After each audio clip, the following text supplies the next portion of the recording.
Hi hello welcome to BRK health. నేను మీ కీర్తి. ఈ రోజు మనతో పాటు ఉన్నారు 35 years experience of homeo de addiction field doctor why Jayaramireddy గారు మనతో పాటు ఉన్నారు. సార్ని అడిగి మనకున్న డౌట్స్ క్లారిఫై చేసుకుందాం. నమస్కారం సార్. నమస్తే అమ్మా. సరే, గుట్కా ఖైనీలకి ఎందుకు అలవాటు పడతారు?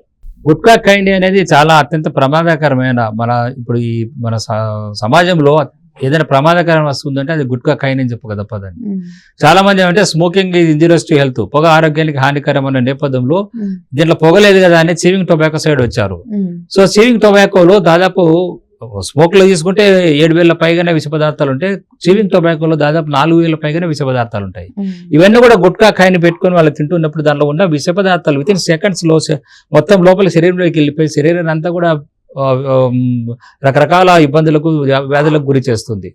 సో ప్రధానంగా వీటిలో గుట్కాలో ఏంటంటే గుట్కాలో హెవీ మెటల్స్ ఉంటాయి. ఈ హెవీ మెటల్స్ ప్రధానంగా లెడ్, మెర్క్యూరీ, బెంజైన్, ఇటువంటి హెవీ మెర్క్యూరీస్ ఉండడం, పోలోనియం, ఇటువంటి హెవీ మెటల్స్ ఉండడం వల్ల ఏమైతుందంటే బ్రెయిన్ లో లోడ్ అయిపోయి వీటితో పాటు గుట్కా ఖైనీల్లో ఏం చేస్తారంటే కంపెనీలు ఈ గాజు పొడి కలుపుతున్నారమ్మా. గాజు అంటే సీసం పొడి అంటాం కదా, గాజు సీసా, దాన్ని పౌడర్ లాగా చేసి గుట్కా ఖైనీల్లో కలిపేస్తున్నారు. ఎందుకంటే ఒకసారి వాళ్ళు గుట్కా పెట్టుకుంటేనే అక్కడ ఏమైతుందంటే ఖైనీ పెట్టుకుంటేనే అక్కడ ఆ గాజు అనేది మైన్యూట్ కట్ చేస్తుంది అనమాట. కట్ చేసినప్పుడు ఏంటంటే దాని నుంచి ఇమీడియట్ గా నికోటిన్ బ్రెయిన్ కి వెళ్ళిపోయి ఇమీడియట్ గా నికోటిన్ బైండింగ్ కెపాసిటీ పెరిగిపోతుంది. ఈ నేపథ్యంలో ఏమైతుందంటే వాళ్ళు ఎంత ప్రయత్నం చేసినా వాటి నుంచి బయటకు రాలేరు. సో గుట్కా వదిలేసి ఖైనీకి రావడం, ఖైనీ వదిలేసి ఏదో జరదా తీసుకోవడం, లేదా ఇలా ఏదో ఒకటి రిప్లేస్ చేస్తుంటారు కదా తప్ప అవి అసలు వదిలిపెట్టరు. సో అత్యంత ప్రమాదకరమైన మానవాళికి అత్యంత ప్రమాదకర శత్రువు ఈ గుట్కా ఖైనీలు. సో వీటిని మనం ఈ రోజు బెస్ట్ ఎగ్జాంపుల్ చెప్పాలంటే శరద్ పవార్ గారు. సో శరద్ పవార్ గారు కూడా మనకు గుట్కా అలవాటు ఉంది. సో ఆ గుట్కా అలవాటు నుంచి ఆయనకు నోటి క్యాన్సర్ ఆపరేషన్ చేశారు. ఇప్పుడు 3 సార్లు సర్జరీ జరిగింది. ఆయన వీడియో కూడా ఉంది యూట్యూబ్ లో.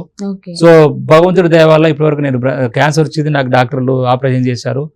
క్యాన్సర్ రాదని నా అపోహలో ఉన్నాను, కానీ మిత్రుల ద్వారా అలవాటు అయింది, దాని నుంచి బయటకు రాలేకపోయాను. క్యాన్సర్ వచ్చిన తర్వాత మానేశాను అని చెప్తున్నారు.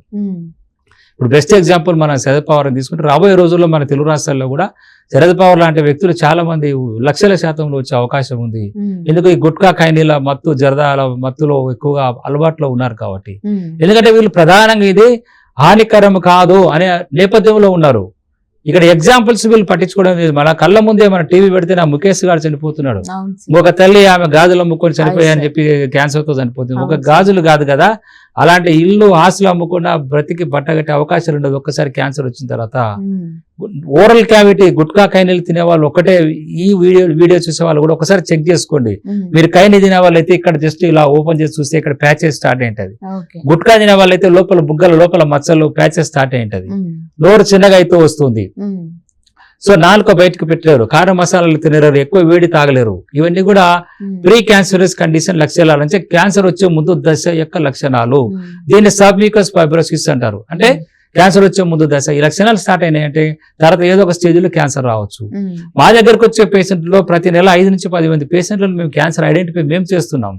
ఐడెంటిఫై చేసి క్యాన్సర్ డాక్టర్ దగ్గర పోయి ట్రీట్మెంట్ పంపిస్తున్నాం. కాబట్టి గుట్కాలు అంతెందుకు, ఇంకొక గ్రేట్ ఎగ్జాంపుల్ చెప్పాలంటే మాణిక్ చంద్ గుట్కా కంపెనీ ఓనర్ కూడా గుట్కా అలవాటు ఉంది. ఆ మాణిక్ చంద్ ఓనర్ కూడా గుట్కాతోనే గుట్కా క్యాన్సర్ ద్వారానే చనిపోయాడు. చనిపోయే ముందు కొన్ని వేల లక్షల రూపాయలు డొనేట్ చేసి చనిపోయాడు. అంటే ఆయన పాపాన్ని కడిగేసుకోవాలని. ఇంతమంది చావుకు మన ధర్మాన్ని రక్షించకపోతే ఆయన కారణం ఒక సామెత తీసుకుంటే, ఇతరులకు హాని చేస్తే ఇన్ని లక్షల కుటుంబాలు క్యాన్సర్ తో మరణిస్తున్నాయి. మరి దానికి ప్రతీకారంగా మాణిక్ చంద్ గుట్కా ఓనర్ కూడా అదే గుట్కా క్యాన్సర్ తో మరణించడము, ఇంకా ఇది మనం ఏమనుకోవాలో ఎందుకంటే ఏం చెప్పలేము. కాబట్టి ప్రత్యక్షంగా ఇవన్నీ ఉన్నాయి. కాబట్టి గుట్కా ఖైనీలు, పాన్పరాగులు, ఇలా రకరకాల జోడబేలు, రకరకాలు ఉన్నాయి. ఇవన్నీ కూడా వదిలేసుకుంటే ఆరోగ్యంగా జీవించగలుగుతారు. ఎందుకంటే మిమ్మల్ని అతి ప్రేమగా చూసుకుంటే మీ కుటుంబ సభ్యులు, మీ అమ్మ నాన్నగారు, మీ భార్య పిల్లలు ఉంటారు. వారి కోసమైనా మీరు ఈ వ్యసనాలు వదిలేసుకోవాలి, ఆరోగ్యంగా జీవించాలి. ఓకే సార్, ఇప్పుడు ఈ గుట్కా ఖైనీలకు అలవాటు పడ్డవారు మన దగ్గరకు వస్తారు. ఇప్పుడు మీ క్లినిక్ ఎలాంటి ట్రీట్మెంట్ ఇస్తారు సార్ వాళ్ళకి? ట్రీట్మెంట్ అనేది again de addiction homeo de addiction treatment total healing process అనేది ప్రక్రియ మనం అప్లై చేయడం జరుగుతుందమ్మా. Okay sir. So de addiction అనేది పాయిజన్స్ ఎస్పెషల్లీ డీటాక్స్ అంటే డీటాక్స్ కూడా 5 stages ఆఫ్ డీటాక్స్ ఉంటుందండి. ఈ దీంట్లో చీలేషన్ అనే ప్రొసీజర్ 5th స్టేజ్ ఉంటుంది. చీలేషన్ అంటే ఈ హెవీ మెటల్స్ కానీ ఈ గాజు సీసం పొడి గాజు సీసా పౌడర్ కానీ ఇలాంటివి కూడా హెవీ మెటల్స్ అన్ని కూడా లోపల లోడ్ అయిపోయి ఎంత ప్రయత్నం చేసినా వాళ్ళు బయటకు రాలేదు. సో వాటిని ఈ చీలేషన్ అనే ప్రొసీజర్ మెడిసిన్ అప్లై చేసి సో దాన్ని డీటాక్స్ అయ్యే విధంగా చేస్తాము. తర్వాత ఫిజికల్ డిపెండెన్సీ అంటే చాలా మంది గుట్కా తినొద్దు అని అలా రోడ్ మీద నడుచుకుంటూ పోతుంటారు. ఆటోమేటిక్ అట్లా బార్ షాప్ కనపడే వరకు ఆటోమేటిక్ కాల్ లాగేస్తుంది. This is called physical addiction. So ఆ ఫిజికల్ డిపెండెన్సీని మనం కంట్రోల్ చేయడానికి మెడిసిన్ ఇస్తాము. థర్డ్ వచ్చేసి విత్డ్రావల్ సిమ్టమ్స్ అంటే అది తీసుకోకపోతే ఏమైతుందంటే వాళ్ళకు ఏ పని బ్రెయిన్ ఏ పని చేయలేరు, ఆలోచనలు రావు, బ్రెయిన్ బ్లాంక్ అయినట్టు ఏదో కోల్పోయినట్టు ఒక విలువైన వస్తువులు కోల్పోయినట్టు. సో కొంతమంది మైల్డ్ ట్రిమర్స్ కూడా స్టార్ట్ అవుతుంది. సో మళ్ళీ అది ఎనర్జీ వీక్ అయిపోతారు. అది తింటేనే ఎగ్జామ్ ఎనర్జీ వచ్చేస్తుంది. చాలా మంది అలా పెట్టుకొని నిద్రలో కూడా అలా పెట్టుకొని నిద్రపోతుంటారు. ఇవన్నీ కూడా క్యాన్సర్ కు వచ్చే 90% నోటి క్యాన్సర్ గుట్కాలు ఖైనీలు ప్రధాన కారణము. సో ఇవన్నీ కూడా డీటాక్సిఫై చేస్తూ దాని డిపెండెన్సీని కంట్రోల్ చేస్తూ పదే పదే తీసుకోవాలనే కోరికను తగ్గిస్తూ హోమియో డి అడిక్షన్ మెడిసిన్ ద్వారా మనము ఆ సిస్టమ్ లో వాళ్ళ వ్యాధిగ్రస్తమైన శరీరాన్ని అంతా కూడా డైల్యూట్ చేస్తూ రివర్స్ అంటే గుట్కా ఖైనీల ద్వారా ఏదైతే హానికరమైన పాయిజన్స్ ఉన్నాయో వాటన్ని కూడా రికవర్ చేస్తూ ఆ వ్యసనాల నుంచి బయటికి తీసుకురావడమే మనకు అతి తక్కువ ఖర్చుతోనే అత్యంత సేఫ్ గా 100% సురక్షితంగా ఈ ఖైనీ గుట్కాలను మానిపించడానికి హోమియో డి అడిక్షన్ ట్రీట్మెంట్ ద్వారా మనం ప్రయత్నం చేసినప్పుడు తప్పకుండా 100% ఈ వ్యసనాల నుంచి బయటకు వచ్చే అవకాశం ఈ హోమియో డి అడిక్షన్ మెడిసిన్ ద్వారా పాసిబుల్. ఎన్ని డేస్ పట్టొచ్చు సార్ ఈ ట్రీట్మెంట్ కి? ఎన్ని డేస్ అనేది ట్రీట్మెంట్ తీసుకుంటే మళ్ళీ అగైన్ మళ్ళీ డిపెండ్ ఆన్ దా ఎంత మోతాదులు తీసుకుంటున్నాడు, ఫిజికల్ డిపెండెన్సీ ఎలా ఉంది, సైకలాజికల్ డిపెండెన్సీ ఏముంది, ఎలా ఎమోషనల్ ఫ్యాక్టర్స్ ఎలా ఉన్నాయి. సో ఇవన్నీ కూడా మనం ఫ్యాక్టర్ చేసుకుంటూ సింగిల్ అడిక్షన్ ఉందా మల్టీ అడిక్షన్ ఉందా ఇవన్నీ కూడా మనం క్యాలిక్యులేట్ చేసుకుంటూ సో 3 to 6 months అనేది జనరల్ గా protocol, standard protocol.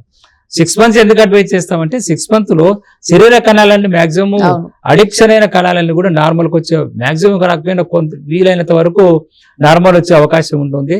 So normal సెల్లుతో ఆ వ్యక్తి ఆరోగ్యంగా జీవించే అవకాశాలు ఎక్కువగా ఉంటాయి. వ్యసనాలకు దూరం చేసుకునే అవకాశం ఎక్కువగా ఉంటాయి.